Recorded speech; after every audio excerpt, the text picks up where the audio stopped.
this episode of Voice of the Sea, we're on the North Shore of Oʻahu, witnessing the extreme erosion events that are threatening homes, roads, ocean access, ecosystems, and historic burial sites. We visit 3 areas of recent beach erosion to talk about solutions with coastal geologists, city planners, and community leaders. We start with Lauren Blickley from Surfrider Foundation and Brad Romine from the University of Hawaiʻi Sea Grant College Program. We're on the north shore of the island of Oʻahu in Hawaii. We're in the Ahupua'a Pupukea Pamalu, and we are in an area known as Rocky Point, real near Sunset Beach, on a part of the North Shore that often gets called the 7-mile miracle for just the incredible amount of world-class surfing breaks that we have here. And we're standing on the beach in front of a surf break that's often called Monster Mush, or Kammie's in the background, Sunset Beach. Another famous big wave surfing break is further in the background there. This is an area that's been affected by severe erosion over many years, but really has gotten very severe in the last 10 years or so. What we see here in the background is some of the efforts to try to address the erosion that's happening to some of these beachfront properties with sandbags and tarps and different forms of temporary measures to try to slow the erosion, kind of a last-ditch effort to save some of these properties by the homeowners. It's kind of mind-blowing the amount of change that's happened in the past decade. Yeah, it is dramatic, shocking, even frightening, I think, when we look at these homes that are perched 20 feet up on top of a sand dune. They're really vulnerable and really threatened here. But at the same time, we see the impacts to public access along the shoreline here, the loss of the ability of people to use our beaches in Hawaii. And this is kind of ground zero, one of the kind of most dramatic examples of what we have happening at beaches all over Hawaii, unfortunately.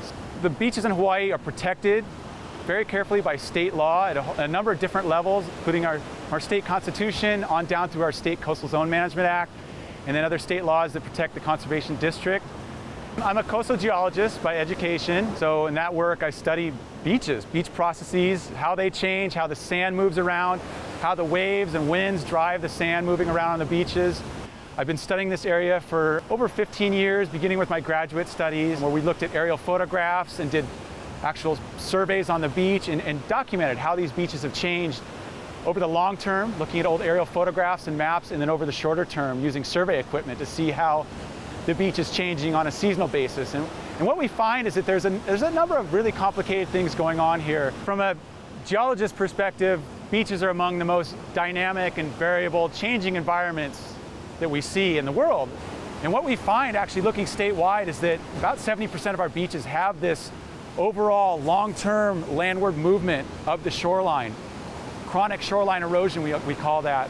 Every year, this area gets whacked harder and harder by large winter waves, and it just never fully recovers. So what we're getting is a long-term, fairly steady movement, landward movement of the beach system migrating landward here. We look at the sea level rise information, looking longer term, and we see that these situations, this erosion problem is only going to get worse in the coming years and decades and over the next generation and two. These beaches are highly variable, highly dynamic. They come and go with the seasons a lot. We came out here in the summer, there might be 30 feet of sand in front of this area, 40, 50 feet of sand. It's hard to understand the long-term changes that are going on kind of underneath, behind all that. How do we allow the beach to recover and be healthy and maintain the areas that are so important culturally, economically, personally? Ultimately, I think we're going to have to find a way to move some of this stuff back. And I think we're facing that immediately in some of these areas. We're in a situation where nature is going to do it for us if we don't start figuring out how to be a lot more proactive and better planned. And that's not just private homes and development, that's also public infrastructure in our roads. Alongside our roads are our other infrastructures, so our freshwater lines, our sewer lines. It's incredibly complicated, you're right, yeah. So all this infrastructure is following the same right-of-ways as the roads and the highways. Really challenging situations for everybody that's involved. A lot of the research that I've been involved in, we take aerial photographs going back to the early part of the 1900s even, Like 100 years ago? Yeah, generations back. We can use geographic software. We can draw, delineate, make maps of where those shorelines used to be, and then kind of stack them on top of each other over the decades and decades, going back to the early 1900s, and look at how these beaches have changed over the long term. Those studies are ongoing. We try to update them, working with the Coastal Geology Group and at UH, and adding new shorelines as they become available with new satellite data.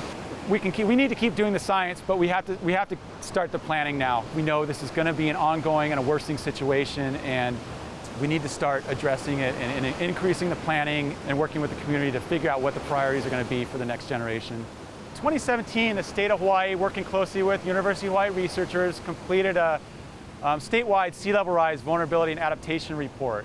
And that developed a whole bunch of really detailed map data of looking at where and how we expect coastal erosion to increase with sea level rise over the rest of this century, where and how we expect wave run-up to increase with sea level rise in the coming decades, and also how do we expect just rising tides to further flood some of our really low-lying shorelines.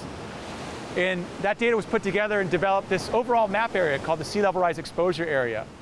And so that data, there's a lot of it, covers the whole state at very high detail. We put into this online mapping tool, the Hawaii Sea Level Rise Viewer. And so it really serves as an online atlas, interactive atlas that people can go in, explore the sea level rise exposure area data, and zoom all the way down to property level and see what the particular impacts might be to a road or a home or some developments that's being considered. And so this information is getting used now in community planning, in environmental assessment, and even down to kind of the permitting and planning level by local government. Could I reach out to you, or where do I go to get help? Yeah, you could reach out to any of our Hawaii Sea Grant Extension agents. There's a few of us based here on Oahu. We have extension agents based on Maui and Kauai that work really closely with local government. We're there to be a resource for the whole community to understand the science and policy and planning implications of the science and how to utilize these mapping tools. So folks can go to hawaiisealevelriseviewer.org to access the tool. There's email addresses on there, or they could just reach out to us directly at Sea Grant to understand the science, the data better, and what it means for them and for our communities. We've been able to enjoy these beaches for our lifetimes, or most of our lifetimes. What are we going to do? What are our goals to try to make sure these resources, this access, is available for the next generation and beyond? My name is Blickley. I'm the Hawaii Regional Manager with Surfrider Foundation. Our mission is to protect our ocean, waves, and beaches for all people. So what does that look like here in this North Shore community, as an example? Back about, I guess it was a year and a half ago at this point, Surfrider connected with Sea Grant and launched into what we call our North Shore Working Group, where we've been working directly with our community members, a group of about 25 community members who are representing homeowners, state and local government, our planning department, nonprofit organizations, together really utilizing this series of meetings to not only sort of get on the same page about what's the issue at stake and what's happening here on the North Shore, but also kind of reaches general consensus about what can we do? What are opportunities specific to the North Shore, specific to this community, to help prevent what's happening behind us right now and address these issues. How does the eroding of the coast and losing our beaches, what does that mean to you? When I come out to the beach, I see this as a public trust. I see this as, my place too, not just for a homeowner. And this is why it's so complex, because it's so personal, so emotional. It's emotional for the homeowners, but it's emotional for us who we don't have millions of dollars to live on the beach, but we want to be on the sand. And I think so many of life's lessons are learned, particularly if you're growing up in Hawaii, from the beach to the ocean. So I have 2 daughters, right? And so much of what they've learned already in their short time that they've been here is on the beach. That's where we go. That's where we go on Saturdays. That's where we spend our weekends. That's where we spend the afternoons. is around the water and on the beach, and to know that sometimes the actions of a handful of people can take that away, it hurts. It really hurts on a really personal level. Coastal erosion and sea level rise, it is so complex because on the one hand, you have homeowners who are potentially going to lose their houses to the ocean. And so we feel empathy for those homeowners. On the other hand, and I think this is really where Surfrider also comes in, is the fact that we want to save and protect our beaches for the thousands of people who utilize the beach, whether it's for recreation, whether it's for accessing surf or fishing, whether it's for accessing cultural resources, or whether it's just to take a walk on the beach. You know, the sand and the coastline is for the public.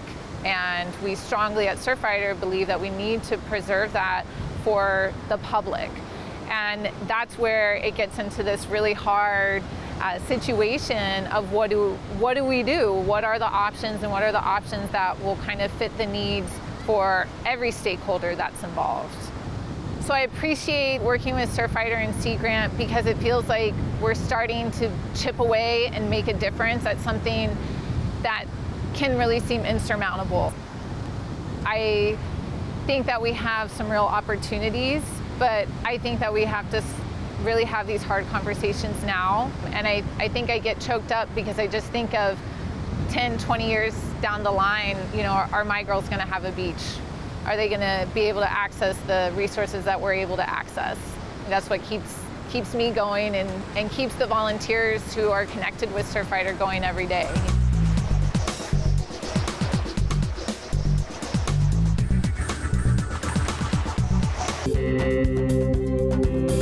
The University of Hawaiʻi Sea Grant College Program focused on Hawaii's coasts and its communities through sustainable development, safe seafood supply, sustainable coastal tourism, hazard resilience, and healthy coastal ecosystems. Hawaii's Sea Grant.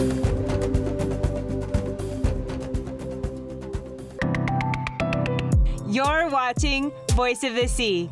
We're at Laniākea talking about the highway and erosion with Alex Yee from the Office of Climate Change, Sustainability, and Resilience. I work for the City and County of Honolulu's Office of Climate Change, Sustainability, and Resiliency as the Coastal and Water Program Manager. And so in that role, one of my main projects is developing a climate adaptation strategy for the island, which we're calling Climate Ready Oʻahu. We have lots of coastal highways that are right by the water. Many of them are already facing erosion, you know, during the big swells. They're falling into the water. And this is an issue because for a lot of parts of the island, this Kamehameha Highway or Farrington Highway is the only road that they have in and out. It's the only way for emergency services, medical services to get into these communities, for us to get supplies there. The historic reason that so many of our roads go around our islands is because that's where the land is flat, right? This is our coastal plain, and historically the beaches haven't been this narrow. We've lost 25% of our beaches since 1949. 60% of the beaches here on Oahu are in a state of chronic erosion. It's not that the roads have gotten closer to the water, it's that the water is getting closer to the roads. So with respect to where we are right now at Laniākea, what are the plans or different options that we have to deal with the highway here? This is an interesting part of the highway because there actually is a plan that is being developed to move the highway further inland. Moving highways away from places where they're unstable is going to be something that we're going to have to grapple with in the next few decades on a much larger scale. As difficult as it's going to be here, as it already is here, it's taken a long time, it's costing a lot of money, there's a lot of disagreement about how to do it. This is just a small segment of highway. We have hundreds of miles of coastal highway in the state. Speak to me a little bit about the ways that you get your information or this work that you're doing with your AmeriCorps interns. Sure. We have a great team of AmeriCorps Vistas. Today we were up on the windward side taking some drone footage of a couple of sites. The city is currently considering adopting a variable shoreline setback program that takes things like erosion into account. We were looking at some of the mapping tools that have been made available to look at what this erosion rate will look like in 70 years, where the shoreline is projected to be in 70 years, plus some buffer. In some places, that is pretty negligible, and in some places, it can be a larger portion of the lot. Really, what we're talking about is how are we envisioning the future of this community? For a lot of communities, something that they're really going to have to ask themselves is, do we want to have beaches here in 30 to 40 years? Do I want my kids and my grandkids to be able to enjoy this beach that I've been going to my entire life? And do you think there are places where the answer is no, that we're just going to go ahead and continue to harden our seawalls or our infrastructure and let the beach go away? I certainly hope not. I think that there are definitely parts of the island that that need different strategies. So one of the interesting things for me has been comparing how these conversations are going here on the North Shore versus how they're going in other places like Waikiki. Here on the North Shore, we largely have mostly natural beach systems. We're managing these beaches from more of a conservation perspective. Waikiki is completely engineered, and that's very much an active maintenance type of regime. In a place like Waikiki, I think the vision right now is not to go anywhere and to try and keep sand on the beach as long as possible. It's going to cost us a lot of money, and we're going to have to put in the effort more and more frequently to keep putting sand back on the beach. In Waikiki, there is a big economic interest in having that done, right? There are a lot of important economic players. It's an economic center for the state. I don't see those same things on paper here in the North Shore, and so that's not the conversation that's happening. Right now, there's no money to put sand back on the beach at Sunset, Kammie's, Laniākea. We can't afford to do that here, so we need a different approach. I grew up here, I grew up going to these beaches, and it's something that I'm really passionate about. People in Hawaii grow up with a really strong connection to the beach, with a really strong connection to the ocean, and it's a place that people care deeply about. And so that's something that I'm actually really encouraged by, is that this is something that people in Hawaii agree is worth fighting for, that they agree is worth going through all of this effort, making plans, making difficult decisions in order to preserve, because people understand the value. The state's sea level rise report said that in a scenario with 3.2 feet of sea level rise, $12.9 billion of land and structures are at risk. And this is 13,000 people, 4,000 structures. And for people who are watching this, is there a place that they can go to learn more? Yeah, our website, climatereadyoahu.org. You can also learn more about the work of our office at resilientoahu.org. We'll put up the URL. We are looking for a few heroes, mentors, trailblazers, innovators, a passion to change lives, spark curiosity, open hearts, and awaken minds. Help students answer the question, who am I? This could be your calling, but this is no job. It's the journey of a lifetime. Be a hero. Be a teacher. You're watching Voice of the Sea. We're in Mokulēiʻa, where beach erosion has increased in recent years, outpacing projected erosion rates and rapidly changing the beach. Kammie Tavares from the Coastal Geology Research Group explains. We're on the North Shore of Oʻahu in the Ahupua'a of Mokulēiʻa. This is an area where we're seeing those early signs of coastal erosion and homeowners experiencing that and trying to respond to that change. I work in the Coastal Geology Group. This is a group that focuses on Hawaii's coastline. In my study, I was really interested in looking at where we are today and where we might be in the future in terms of shoreline hardening and a future of sea level rise. What I found was that on Oʻahu, 1/4 of our beaches are currently hardened. for whatever reason. Can you give me some generalities about the type of development that increases coastal erosion? Most of our shoreline hardening came from residential homes, and then another good chunk of that came from transportation. So that would be like our highways. So when you talk about measuring the coastline around Oahu, did you actually look at all of the coastline around Oahu? Yeah, so we looked at all the sandy areas. I see. So the big areas that we didn't include would be Pu'uloa, or Pearl Harbor area, and Kaneohe Bay. So also Kaena Point is a really rocky shoreline, so we didn't include that area. Looking at the development in this area, it's not supposed to be super affected, according to my model, until way later into the future with higher sea level rise. However, as we can see, like, it is being affected.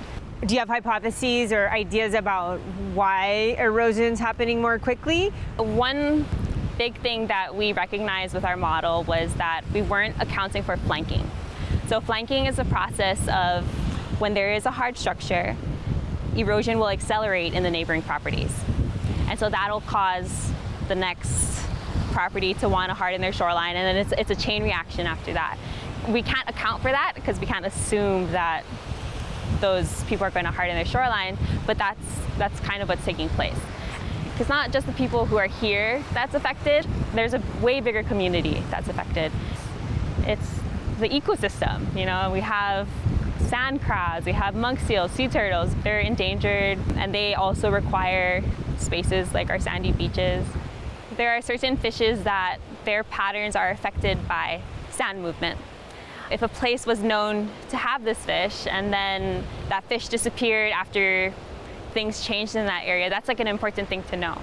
For Hawaii, who is super dependent on importing our foods, it's important that we try to protect spaces that could provide us food. An important piece that I'm super interested in is the historical stuff. There's an Olelo no Eo, Kawamamua, Kawamahope. The future is in the past.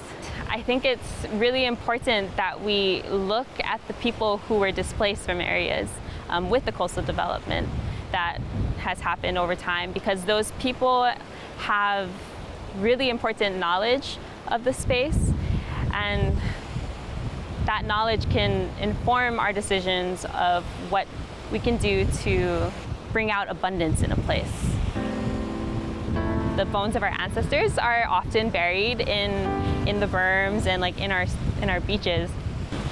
So like that's like the community, and it's not just everyone that existed today. Like our iwi kupuna is a part of the past, and we also have to think about the community of the future, you know, our kids, our grandkids. When I talk about this issue, like it's like everyone's concern, or it should be everyone's concern, at least for the places that you really care about. The recent fall and subsequent moving back of a house at Rocky Point is another sign that we need collective action and ingenuity to protect our beaches and rebuild healthy coastal ecosystems. There are many ways to help, from beach restoration to neighborhood planning. Get involved today. Learn more at voiceofthesea.org and follow us on social media at Voice of the Sea TV. Mahalo for watching Voice of the Sea. Exploring Our Fluid Earth is the dynamic curriculum developed by the University of Hawaiʻi's Curriculum Research and Development Group. The award-winning Fluid Earth and Living Ocean textbooks are now interactive and online. New activities, updated content, and a teacher community. Exploring Our Fluid Earth is now freely available. Find out more at exploringourfluidearth.org.